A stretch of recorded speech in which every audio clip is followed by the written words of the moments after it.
കേരളം കാണുന്നത് അതിശക്തമായ വിദ്യാർത്ഥി സമരമാണ്, അതിശക്തമായ യുവജന സമരമാണ്. SFIയും DYFIയും വളരെ ശക്തമായി ചാൻസലർ കൂടിയായ കേരളത്തിലെ സർവകലാശാലകളുടെ ചാൻസലറായിട്ടുള്ള ഗവർണർ ആർലേക്കർ നടത്തുന്ന നിയമവിരുദ്ധമായിട്ടുള്ള കാര്യങ്ങൾ സംസ്ഥാന നിയമസഭ പാസാക്കി നൽകിയിട്ടുള്ള നിയമത്തിന്റെ അടിസ്ഥാനത്തിലാണ് ഗവർണർ ഇപ്പോൾ ചാൻസലർ പദവി കൈയാളുന്നത്. ആ പദവിയിൽ ഇരുന്നു കൊണ്ട് നിയമവിരുദ്ധമായി സർവകലാശാല ചട്ടങ്ങൾക്ക് വിരുദ്ധമായി പ്രവർത്തിപ്പിക്കുകയാണ്. വൈസ് ചാൻസലർമാരെ കൊണ്ട് ചില പ്രവർത്തനങ്ങൾ, ചില തീരുമാനങ്ങൾ എടുപ്പിക്കുന്നു. അതിനെതിരായിട്ടുള്ള അതിശക്തമായ സമരം നടക്കുകയാണ്. വളരെ ഗൗരവമായ ഒരു സാഹചര്യത്തിലൂടെ കേരളത്തിന്റെ ഉന്നത വിദ്യാഭ്യാസ രംഗം കടന്നുപോകുന്നു. കേരളത്തിലെ സർവകലാശാലകൾക്ക് താൽക്കാലിക വൈസ് ചാൻസലർമാരാണ് ഏതാണ്ട് ഭൂരിപക്ഷം സർവകലാശാലകളിലും. കാരണം വൈസ് ചാൻസലർമാരെ നിയമിക്കാൻ കഴിയാത്ത വിധത്തിലേക്ക് ചാൻസലർമാർ സർവകലാശാലകളുടെ പ്രവർത്തനങ്ങളെ ആകെ തടസ്സപ്പെടുത്തും വിധത്തിലേക്ക് പോകുന്നു. സെർച്ച് കമ്മിറ്റികളും മറ്റും തന്നിഷ്ടപ്രകാരം കൊണ്ടുവരാനുള്ള ആരിഫ് മുഹമ്മദ് ഖാന്റെ തീരുമാനത്തെയും ഒക്കെ അന്ന് കോടതി എതിർത്തിരുന്നു. അങ്ങനെ എല്ലാ തരത്തിലും സർവകലാശാലകളുടെ സ്വയംഭരണത്തെയും അക്കാദമിക മികവിനെയും എല്ലാം തകർക്കും വിധത്തിലേക്ക് ചാൻസലറുടെ നേതൃത്വത്തിൽ സർവകലാശാലകളിൽ ഒരു സംഘം പ്രവർത്തിക്കുകയാണ്. താൽക്കാലിക വൈസ് ചാൻസലർമാരെ കൊണ്ടിരുത്തുക, എന്നിട്ട് അവർ ഈ പറഞ്ഞ സംഘപരിവാരത്തിന്റെ സംഘടനാ പ്രവർത്തനങ്ങളിൽ അവരുടെ പരിപാടികളിലൊക്കെ പോകുന്ന അവരുടെ ആജ്ഞാനുവർത്തികളായി മാറുന്ന ആളുകളാണ്. നമുക്കറിയാം, കേരളത്തിന്റെ സർവകലാശാലകൾ വൈസ് ചാൻസലർ പദവിയിൽ എത്രയോ മികവുറ്റ വ്യക്തിത്വങ്ങൾ ഇരുന്ന ആ കസേരയിൽ നിന്ന് സംഘപരിവാറിന്റെ ഇഷ്ടക്കാരായിട്ടുള്ള ആളുകളെ, ഇറാൻ മൂളികളെ കൊണ്ടിരുത്തുന്നു എന്ന വളരെ വസ്തുനിഷ്ഠമായ ഒരു അവസ്ഥയിലൂടെ കടന്നു പോവുകയാണ്. ഇത് പക്ഷേ അധികകാലം ആ നിലയിൽ മുന്നോട്ട് പോകാൻ അനുവദിക്കില്ല.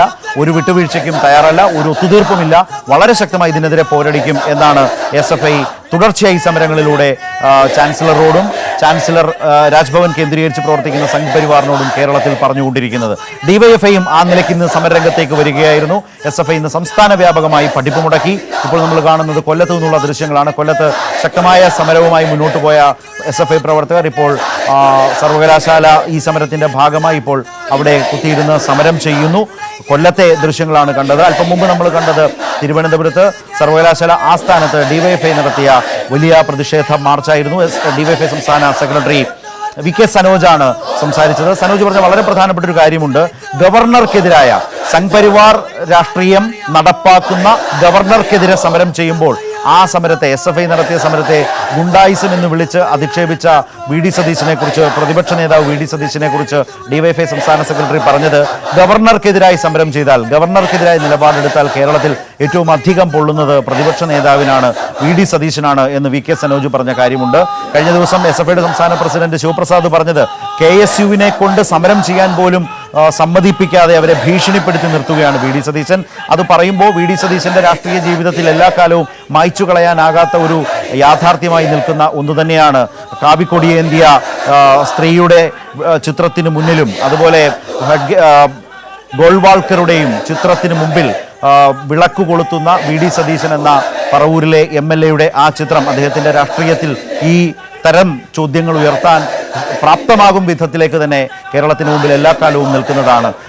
ആ നിലയിൽ നിൽക്കുന്നയാൾ പിന്നീട് ഇപ്പോൾ കേരളത്തിന്റെ പ്രതിപക്ഷ നേതാവായി മാറുമ്പോൾ ആ പ്രതിപക്ഷ നേതാവിന് ഈ സമരങ്ങളുടെ ഗൗരവത്തെ മനസ്സിലാവില്ല, അല്ലെങ്കിൽ ആ സമരത്തോട് യോജിക്കാൻ കഴിയില്ല.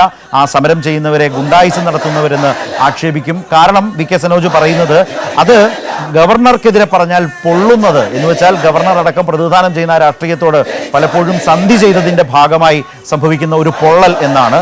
ആ രൂപത്തിലുള്ള ശക്തമായ വിമർശനം കൂടി ഇന്നത്തെ ഈ സമര കേന്ദ്രങ്ങളിൽ നിന്ന്, യുവ നേതാക്കളിൽ നിന്ന് കേരളത്തിന്റെ പ്രതിപക്ഷ നേതാവിന് നേരെ ഉയരുകയുണ്ടായി.